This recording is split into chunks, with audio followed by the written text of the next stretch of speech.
Hey everybody, it's Ron from Pick Dawgz, and welcome to the final day of the MLB regular season. For the last 6 months, we've gone over every single baseball game, over 2,400 games in total here on the Rundown. I want to say thank you to all of you for watching the videos, smashing that like button, commenting below, sharing to your friends. It really means the world to me for your support of the Rundown series and of our Pick Dawgz channel and community. Thank you so much for being there from April now here to the beginning of October. Now, I got a few important details I want to mention here in the intro, some notes I wrote down. We're going to be doing an MLB playoff rundown this season, so the rundown is still going to be going through to the end of the World Series. Now, those videos are going to be posted in the mornings of those games because a lot of times we have some baseball series this year in the playoffs that are going to be playing on back-to-back days, so you want to know what happened in Game 1 before you go ahead and handicap Game 2. So I think the best bet for us would be to see, the pitcher availability, the line movement. Even sometimes lines aren't even out until the day of those playoff games. So posting in the mornings, I think, is going to be our best bet. And speaking of best bets, my $15 MLB best bet, not necessarily going to have it every single day in the postseason. Some games and some series I'll like more than others. So, be on the lookout at my premium area or premium section at the website. As I've got plays in baseball, but I've also got NFL, college football, as the NHL and NBA seasons start to get going. So we're having a really good start to college and the NFL and football right now. So you can check out what I've got for sale at the website. Now, when it comes to the other rundowns we're doing, we've still got the NFL rundown that we've been doing since the beginning of the season, and we're going to be posting those later in the week from now on. We were doing them on Wednesday, but I think it's best to post them either on Friday or Saturday just because we're going to get some injury report information, and that really can affect the line movements. We've seen plenty of teams have some star players go out the days leading up to those Sunday games, so I think it's our best bet to wait until Friday, Saturday to post those NFL rundowns. And we've also got a college basketball rundown in the works, so be on the lookout for that. Now, if you'd like to, leave a comment down below with what your favorite baseball memory was from the 2022 season, whether it was a pick that you had or a parlay that you cashed. I know we've been really helping each other out in the comments section this season, putting each other on winners and some great analysis in the comments. So leave a comment if you'd like to. And for the final time of the regular season, here are the games for Wednesday, October 5th. All right, now that we got that big emotional intro out of the way, we got one of the worst cards in the MLB this year. And we're used to seeing this from the final day of the regular season. Teams have already clinched playoff spots or they're eliminated. There's not really much to play for. Some teams are going to sit their veterans. And a lot of the pitching matchups aren't even announced right now. So there's some lines that are missing. So this is going to be a card that I'm going to be treading very lightly with in the MLB as we get ready for the playoffs. I'm ready for the playoffs, but this final day of the regular season, not the best card in terms of betting value, but it should see some fun, entertaining games nonetheless. Now, the first game on the board, we see the Los Angeles Angels and the Oakland Athletics with Shohei Ohtani and Ken Waldichuk on the mound. Shohei Ohtani, he almost no-hit these Athletics his last start, and it was an amazing outing from him. 8 innings, 2 hits, and 10 strikeouts in a 4-2 Angels win. And, it's really tough for me to go against Ohtani in this game. Waldichuk is a 6.18 ERA, the left-hander facing an Angels lineup that's really hitting lefties very well in the last month or so. So I got to take the Angels in this game and lay the 1.5 runs on the road. Next up, we see the New York Yankees taking on the Texas Rangers. Domingo Germán and Glenn Otto are your starters. When you look at the New York Yankees in the last month against righties, they're number 2 in team OPS. They're number 2 in isolated power. Their 9.6% walk percentage is also 3rd highest in baseball. So against a guy like Glenn Otto who has issues with the free passes, doesn't really strike out many guys, has also had problems with the home run ball at times this year, there's just no way I can back the Rangers, even though the Yankees really have no business of competing in this game as they get ready for the playoffs. Really nothing to play for here, but I still think they grab the victory anyway. I think Domingo Germán is the much better starter to back. So give me the New York Yankees on the money line. Next up, we see the Toronto Blue Jays taking on the Baltimore Orioles, and unfortunately, we have our first of 2 Rufalos of the day, a pass in this one. No official starter for either team listed right now, so we're going to just have to take a pass as we don't have enough information to really make any kind of judgment call or have any angle in this game. We're going to see the Toronto Blue Jays in the playoffs this year. The Orioles just short of making the playoffs, but a very successful winning season for the O's, something that not a lot of people saw, including myself. A lot of people picked them to finish dead last in the American League East and dead last in the American League, but really taking strides this year. Some really good work from their prospects, both in terms of their rotation and their lineup. So this Orioles team, watch out for them next year and for years to come, as this is a very young team and very exciting team. So for this Blue Jays-Orioles game on the final day of the season, we're going to take a Ruffalo.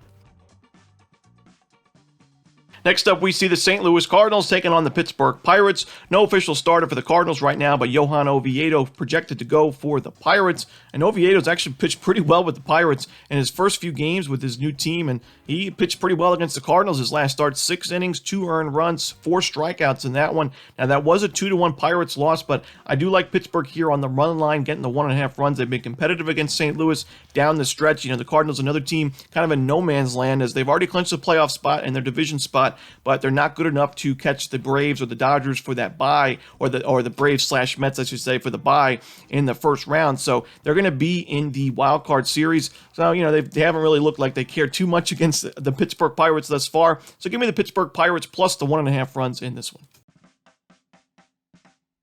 Next up, we see the Philadelphia Phillies taking on the Houston Astros with a pair of lefties on the mound, Bailey Falter and Framber Valdez. Now, Bailey Falter's been a solid member of this Phillies rotation. He's got a 3.9 ERA overall, a 2.47 road ERA this season. However, it is just really tough to back a lefty that's going into Minute Maid Park and facing this Houston Astros lineup. They've been so good against lefties at home this season and really overall this year as well. And in the last month, you just look at the numbers, number 1 in team OPS. Isolated power is 187. That's good for 7th in the league. Their strikeout percentage at 15.4%. That is the lowest in the last month. I got to take the Astros with Framber, who's been incredible himself this season. Give me the Houston Astros laying the run line at home. In our next game, we see the Arizona Diamondbacks taking on the Milwaukee Brewers. Merrill Kelly and Corbin Burnes are your starters. Now, it is a disappointing season for the Brewers now that they are officially eliminated from playoff contention. They are going to have a winning year, but this was a team that had a lot more expectations than just having a winning season. They really wanted to win that NL Central or at least make the playoffs, but not going to get there. And, you know, Corbin Burnes, really disappointing second half of the year for him. You know, he still has that sub-3 ERA at 2.98 and still has 238 strikeouts, but he was last year's Cy Young winner. He just wasn't as dominant as he was last season, and he still was a very good pitcher, a pitcher that most teams would take as their number 1 in their rotation. But he had some weak performances down the stretch against teams like the Mets and the Cardinals, some playoff teams in the NL. He couldn't really deliver. Now, I do think he pitches well in this game, and I do think Merrill Kelly not really in the best of form right now. The Brewers, are they really motivated to win this game? Who knows, but Merrill Kelly just not backable right now, giving up a ton of home runs, base hits. His last start, he gave up 8 earned runs and 3 homers against the San Francisco Giants. I got to take the Milwaukee Brewers here and lay the run line. Next up, we see the Cleveland Guardians taking on the Kansas City Royals with Jonathan Heasley and Aaron Savale, or Zach Plesac. I'm seeing 2 different pitchers listed for the Guardians in different websites, but no matter who's on the mound for Cleveland, I am going to lean towards the Guardians on the money line, as Jonathan Heasley, his last start against the Tigers, giving up 6 hits, 4 earned runs, and 2 homers. The Guardians have been so good against right-handed pitching, and Heasley is a guy that doesn't really strike out many guys, 66 strikeouts in 99 innings. The Guardians will definitely take advantage of a pitcher like that, as they have the lowest strikeout rate in the league against righties, and their team OPS is in the top 10 in the last month against those right-handers. Give me the Cleveland Guardians here on the money line. Next up, we see the Detroit Tigers taking on the Seattle Mariners with Marco Gonzalez and Tyler Alexander as your projected starters. And Marco Gonzalez is not in good form at all. His last 3 starts, 6 earned runs combined, and at least 3 earned runs allowed in each of those games. And those are 3 teams that he faced that are not going to be in the playoffs right now: the Angels, the Royals, and the Rangers. Now you're facing another below 500 team in the Tigers here, but they've been pretty good against lefties this year, at least better than their numbers against right-handed pitching. And I think they'll be able to get to Gonzalez for a few runs here. And Tyler Alexander, not my favorite pitcher to back, that is for sure. But you have to wonder what the motivation level is for the Mariners in this game. He has been better as of late, I will say. Tyler Alexander has. He's been missing some bats, keeping the ball on the ground. So why not? I'm going to take a shot here with the Detroit Tigers plus the 1.5 runs on the run line. Next up, we see the Atlanta Braves taking on the Miami Marlins with no official starter listed for either team. So unfortunately, we're going to have to take a Ruffalo on this game as well. We know the Braves are headed to the postseason, while the Marlins are not going to be playing in the playoffs this year, and they have moved on from their manager in Don Mattingly. The two sides have decided to move on from each other, and I do think it is a good decision from the Marlins as an organization. I think it's time for a new voice, and this is a team that's definitely got some potential, especially in the pitching staff. This is a team that's got plenty of really talented young arms. Now, the lineup is not great. We know the offense really struggled in the second half of the season. So we'll look for the Marlins to make some moves in the offseason to bring in some bats and help this offense. But the pitching staff in really good shape, including the favorite to win the NL Cy Young in Sandy Alcantara. In our next game, we see the Washington Nationals taking on the New York Mets. Eric Fedde going for the Nationals. No official starter for the Mets right now. There's just no way I can back Eric Fedde here. And even though we're not going to get a good price with the Mets in this one, I've just got to take the Mets and lay the run line with the home team. Eric Fedde has faced the Mets a few times this year and hasn't really had much of success at all in his few innings. A 6.57 ERA and 12 1/3, giving up 17 base hits, 9 earned runs, and 2 homers in those innings. A 333 opponent's batting average as well. Give me the New York Mets laying the 1.5 runs at home.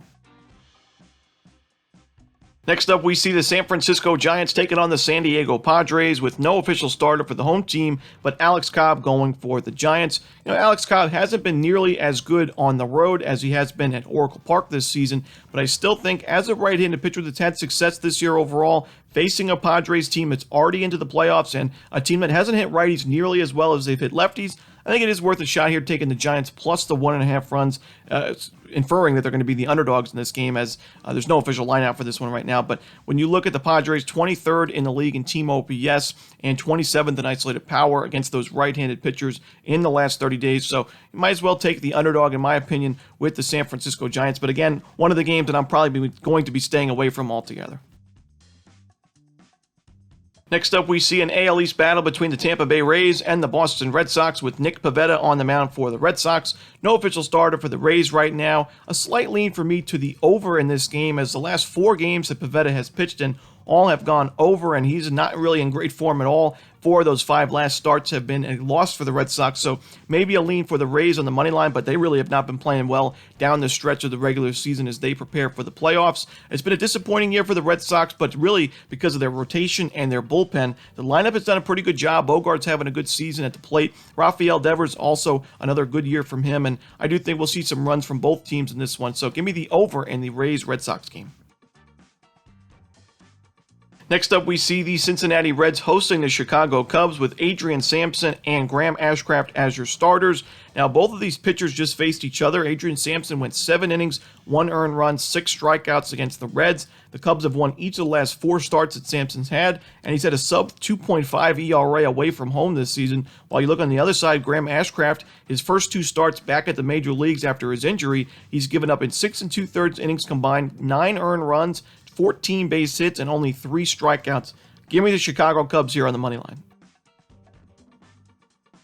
Next up, we see the Minnesota Twins taking on the Chicago White Sox. Louis Varland and Davis Martin are your starters. Neither starting pitcher I'm actively looking to back right now, as this is the final day of the season for 2 teams that were really disappointing in 2022. But Davis Martin, I will say, is a little bit of a better option in my opinion. Even though his ERA at home has not been good, I still think he's had success against this Twins lineup. He faced them back at home on September 2nd. It was 5 innings, shutout ball, and a 4-3 Twins win. And I think Louis Varland on the other side, just not somebody that I can back right now. Not really striking out many batters, 16 Ks in 21 innings, giving up 4 home runs in those innings and owning that 4.71 ERA. A slight lean here for me with the Chicago White Sox on the money line.